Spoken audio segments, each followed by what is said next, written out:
Bem-vindos e bem-vindas a mais um vídeo. Aqui é o espaço para quem quer mais vida, mais saúde e menos rótulos. Hoje eu estou com a doutora Lilian, ginecologista especialista em uroginecologia e sexualidade, e doutora Mari, cirurgia bariátrica e metabólica. Hoje nós vamos falar sobre anticoncepcionais e cirurgia bariátrica e obesidade.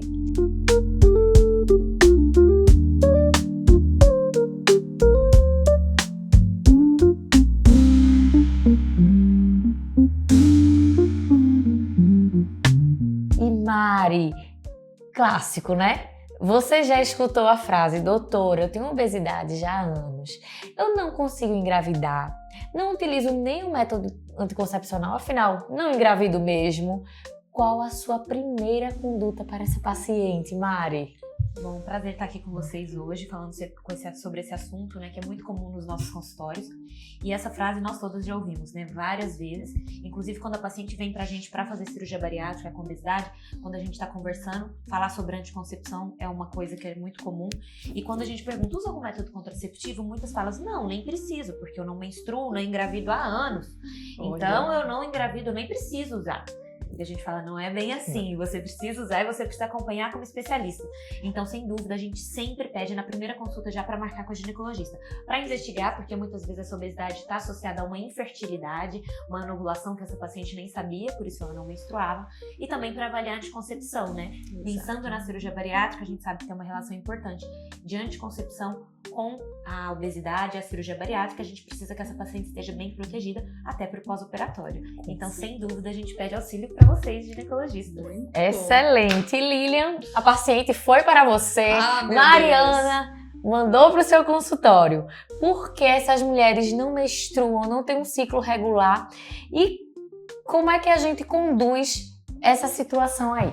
Então vamos lá, a mulher com obesidade, ela já tem uma disfunção metabólica só pelo fato de ser obesa mesmo, né? Então a gente sabe que a obesidade pode estar relacionada com a resistência periférica à insulina, então tem um aumento da produção da insulina pelo pâncreas para conseguir jogar aquela glicose para dentro das células.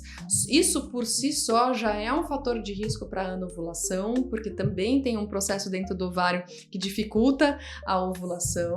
E a gente sabe que a própria obesidade em si tem também uma outra questão que a gente chama de conversão periférica do estrogênio, que a gordura produz um estrogênio, que é um hormônio, ela não produz o mesmo, o estrogênio, mas é um hormônio parecido do que é o produzido no ovário.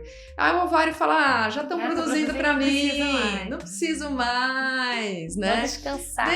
Deixa eu descansar um pouquinho aqui, ele para, né? Então é muito comum a gente ver mulheres obesas que têm disfunções ovulatórias e menstruais. Falar, olha, doutora, eu passo 2, 3 meses sem ovular, sem menstruar.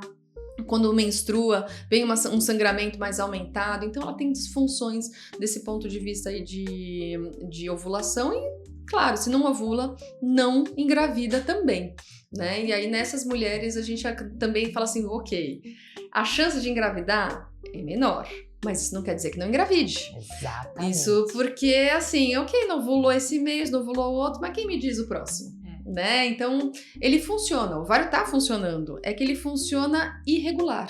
E aí ela pode engravidar, às vezes, sem querer. Sim. Que é o que é péssimo para uma paciente que está em tratamento para a obesidade ou está planejando uma cirurgia bariátrica. Não, é tudo que a gente não quer. Tudo que a gente não quer. Tudo que a gente não quer. E quando a paciente está em programação para a cirurgia bariátrica e você recebe essa paciente, quais são as principais condutas, exames, cuidados que essa paciente precisa realizar? Então vamos lá, pensando numa paciente que tem obesidade, vai passar por uma cirurgia bariátrica e é o que eu preciso dar uma anticoncepção para ela. Tem que avaliar riscos de trombose principalmente.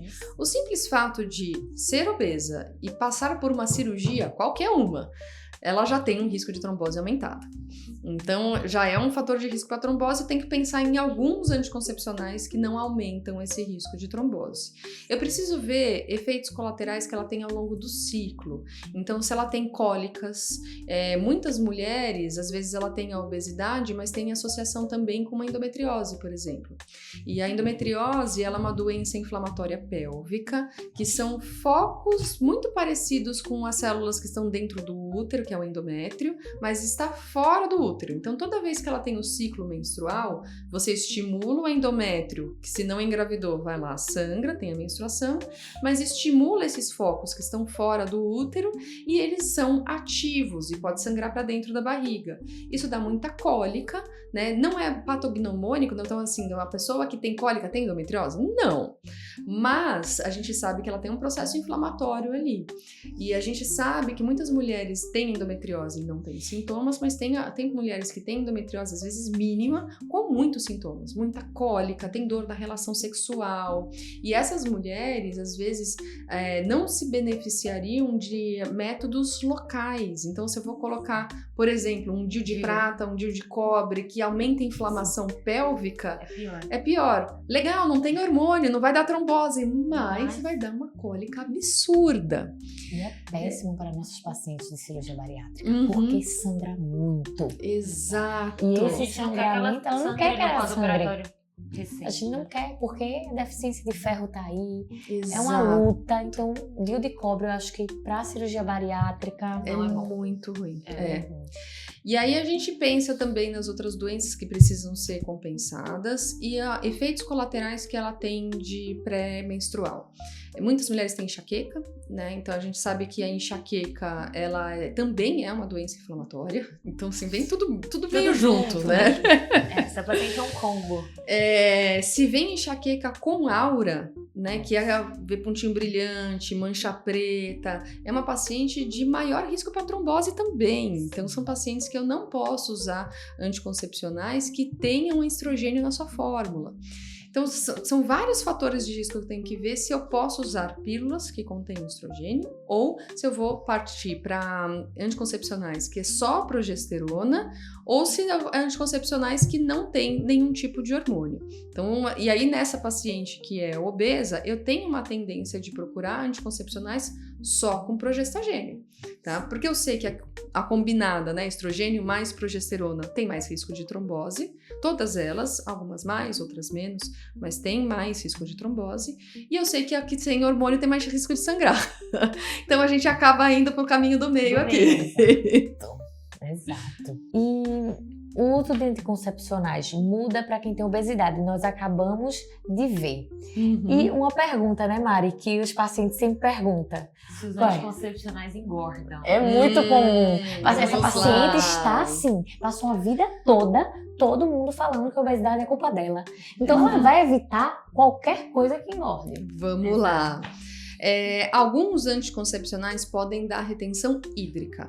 Tá? E se a gente for falar em ganho de peso, 2 quilos no máximo, por conta de retenção hídrica, tá? Numa paciente obesa, como ela tem mais massa, talvez chegue até 4 quilos, porque ela tem já mais massa. Então, quando você tem um edema, o edema é numa superfície maior, tá?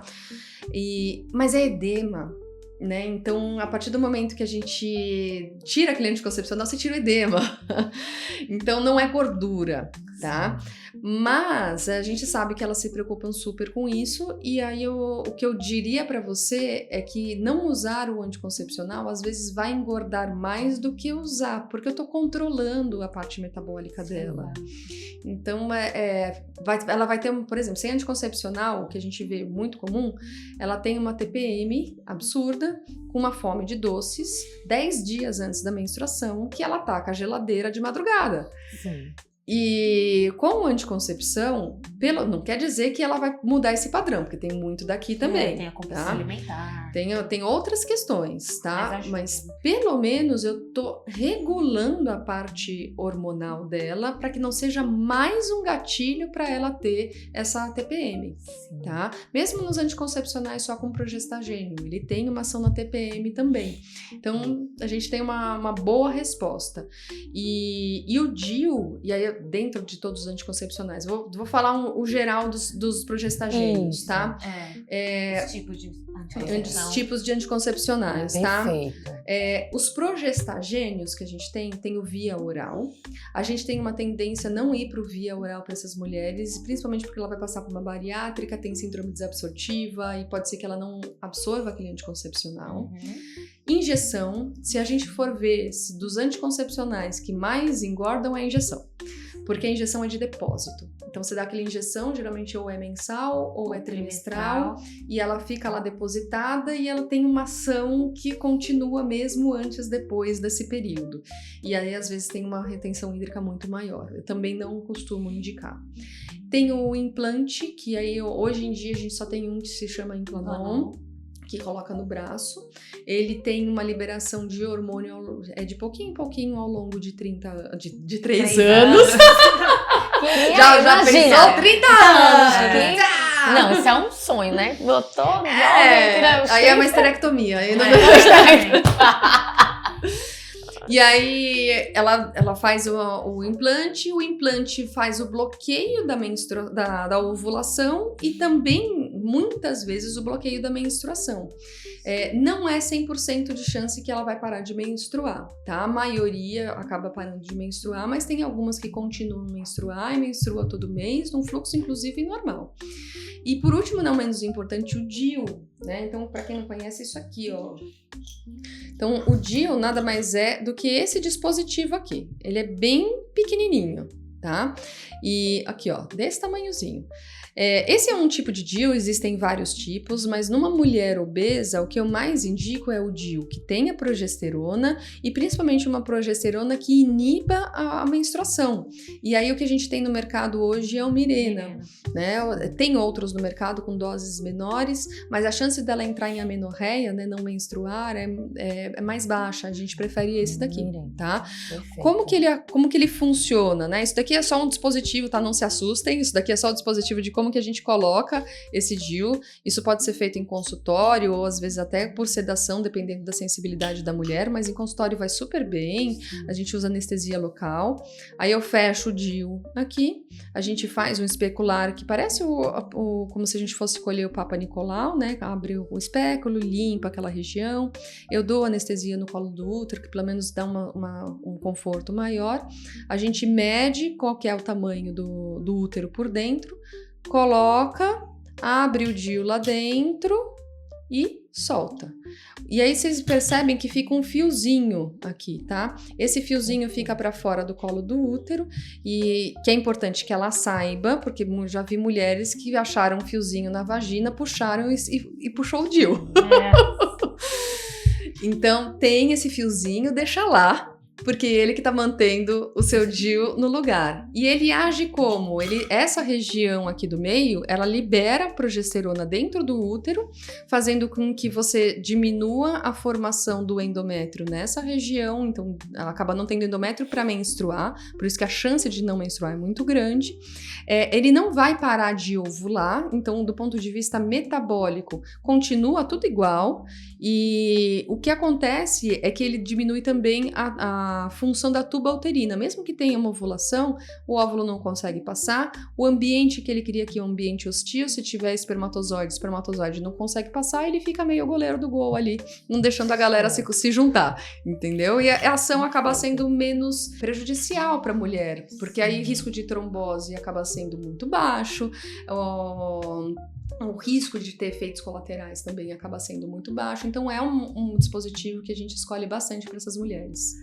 Uma coisa assim que acontece às vezes, porque após a bariátrica, com todo esse boom hormonal, essas mudanças todas, a paciente, ela começa a ter uma menstruação muito intensa. Ali, tem umas que chegam até 2 e 3 meses, começa já a parar essa menstruação. Mas pode acontecer essa menstruação intensa, esse DIU sair do lugar, né? Exatamente. Isso pode acontecer, né? É bom a gente sempre tá de olho. É um corpo estranho que tá dentro do útero. A chance dele sair do lugar é extremamente baixa. A gente geralmente fala para fazer um controle de ultrassom em 1 mês, só para ver se, pelo menos na fase inicial, o útero aceitou aquele DIU e não tirou ele do lugar. São raros os casos, mas existe. Pode sair do lugar e aí a gente tem que ou fazer uma recolocação ou redefinir outros métodos. Depois desse 1 mês, a gente orienta essas pacientes a fazerem controle anual desse ultrassom ou se ela tiver alguma intercorrência no meio do caminho, tipo um sangramento muito aumentado, cólicas muito fortes, aí faz um ultrassom para avaliar. Perfeito. E pensando nessas pacientes com obesidade, não só as que a gente opera, mas obesidade de forma geral, se a paciente não quer colocar o DIU ou tem alguma contraindicação que você avaliou, anatômica, enfim, qual você acha que é o melhor método, se não o DIU, que já entendemos que seria inicial, né? Que ela vai passar, ela já passou pela bariátrica ou não? Não A gente necessariamente. tá programando a bariátrica. Tá programando. Geral, Obesidade de forma- tem obesidade. Qual você indicaria o melhor método sem ser o DIU? Tá. Então, todos de progestagênio, eles acabam sendo bem indicados. Se não for o DIU, a minha segunda opção é o Implanon, tá? Exatamente porque ele é um progestagênio, ele vai bloquear a ovulação, tem grandes chances dele diminuir a chance de sangramento e o risco de trombose é extremamente baixo. Esses são os que a gente acaba indicando. Nesses 2 cenários, uma coisa que a gente tem que levar em consideração é que alguma dessas mulheres tem associada a SOP. E aí a chance dela produzir cistos no ovário com o DIU ou com o Implanon acaba sendo grande. Ela precisa saber disso, porque senão ela vai se assustar, falar, meu Deus, tô cheia de cisto. E às vezes não é nada. Fala, não, tá tudo bem, pode deixar os cistozinhos aí, não tem problema nenhum. Mas às vezes isso é impeditivo para mulher que tem alguns cistos que doem. E aí são os casos que a gente considera os anticoncepcionais combinados. E aí a gente sempre tem que avaliar caso a caso, né, ver riscos de trombose e assim, não optaria por via oral de novo pela absorção. Sim. Então, se for para fazer também via combinada, a gente tem um anel, que é aqui, ó, isso daqui é um anel vaginal, ó. Esse anel, a mulher coloca na vagina, ele é bem móvel, bem maleável, e ele libera o hormônio ao longo de 3 semanas e depois ela tira para 1 semana para menstruar. Ele é um pouco difícil de entrar em amenorreia. Até dá para você fazer uso contínuo, trocar a cada 3 semanas, mas tem mais chance de ter sangramentos irregulares. Então, essa daqui acaba tendo uma menstruação pelo menos 1 vez por mês. Tem adesivo também, tem injeção, mas sempre que a gente puder evitar o combinado para essas mulheres é melhor. Sim. Então, o anel seria uma excelente opção, então, para a mulher que tem obesidade, tem SOP, está sintomática em relação à SOP e a gente precisa usar o combinado e com a bariátrica a gente teria uma alteração na absorção. E Exato. o anel seria essa indicação específica. Isso. Por isso que é muito importante, né? Às vezes a paciente está lá no TikTok, no Instagram, no YouTube e pergunta, eu sou assim, qual é o melhor para mim? Depende. A gente São precisa tantas variáveis. É um mundo. Exato. É um mundo, Por isso que eu falo, para a maioria vai ser o DIU, vai ser o Implanon, mas não é a regra, né? Sim, perfeito.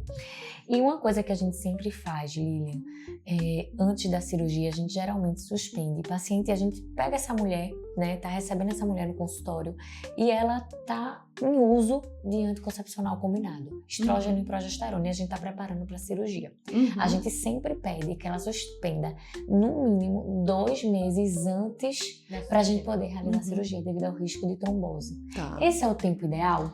Vamos Ou lá. existe outro tempo? O que é que você... A gente tem que colocar algumas coisas na balança. Retirar esse anticoncepcional e não fazer mais nada, ela pode engravidar antes da sua De cirurgia. jeito nenhum, de jeito nenhum, pelo amor de Deus. Né? É orientar a troca. Exato. Vai pro A gente DIU, sempre pelo amor orienta. de Deus. E quando a paciente não quer o DIU, aí a gente fala o Implanon, né, essas outras, mas que tem só progesterona. Né? A gente Isso. não opera paciente usando estrogênio. Tá.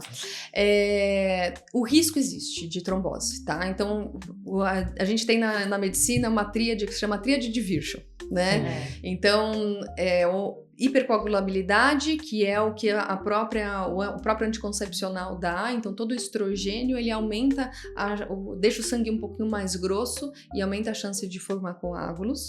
Mas ele sozinho não faz isso. Sim. Ele precisa também de uma lesão vascular, que é muito comum na obesidade, pela própria inflamação crônica que ela tem inflamação desses vasos e a chance desse microcoágulozinho grudar ali e tampar o vaso é grande. E tem também a estase, que é o que acontece na cirurgia. Então, na cirurgia, ela tem as 3 da tríade de Virchow. Eu preciso só 2 para ter trombose. Na cirurgia, ela tem 3. Então, de fato, tudo que a gente puder fazer para minimizar esse risco, melhor. A obesidade você já está tratando, mas ainda não está tratada. Então, ela está ali, a inflamação está ali. Ela ainda não está controlada, porque se vai fazer a cirurgia, não está controlado. Exato. A parte da estase, né? Então, ela está passando por um procedimento cirúrgico, ela não vai sair dali correndo para academia. Não, ela vai ter um processo de recuperação. Então, ela vai ter estase. Então, ela já tem 2. Então, necessariamente, ela vai ter que, pelo menos, tomar anticoagulantes, independente de anticoncepcional. Isso a gente faz 100% das pacientes. 100%. Anticoagulação profilática, meia, deambular. A gente fala para o paciente, chega no quarto e já começa a caminhar. Uma hora depois. Ótimo. Mas essa questão da anticoncepção, a gente sempre prioriza. E aí a anticoncepção, de fato, se a gente puder trocar por um anticoncepcional só de progestagênio, é o melhor dos mundos. Sim. Às vezes a gente não tem tempo hábil e aí a gente tem que tirar, só dar uma camisinha pra ela, paciência, mas dá uma reza brava pra não engravidar antes, mas tem que tirar. Se possível, 1 mês antes. 2, você tá excelente. Então, assim, mas se for 1 mês antes, ela já saiu do risco. Tá? Perfeito. E no pós-operatório também, depois que ela emagreceu, tudo, se você quiser reavaliar a anticoncepção dela, porque daí ela pode sair do risco da trombose. E aí você pode reavaliar com a anticoncepção dela, se ela quer continuar com DIU, se com Implanon, se ela ir para um outro anticoncepcional. Perfeito, perfeito. Aprendemos muito de novo, né? Nossa Senhora, que dia! E é isso, gente, é muito importante o acompanhamento multidisciplinar. Você não pode simplesmente abandonar seu ginecologista. É muito importante que você esteja em acompanhamento, porque faz parte do tratamento da obesidade. Foi maravilhoso, meninas. Muito, muito obrigada por hoje. Eba. E nos vemos no próximo vídeo. Eba, obrigada.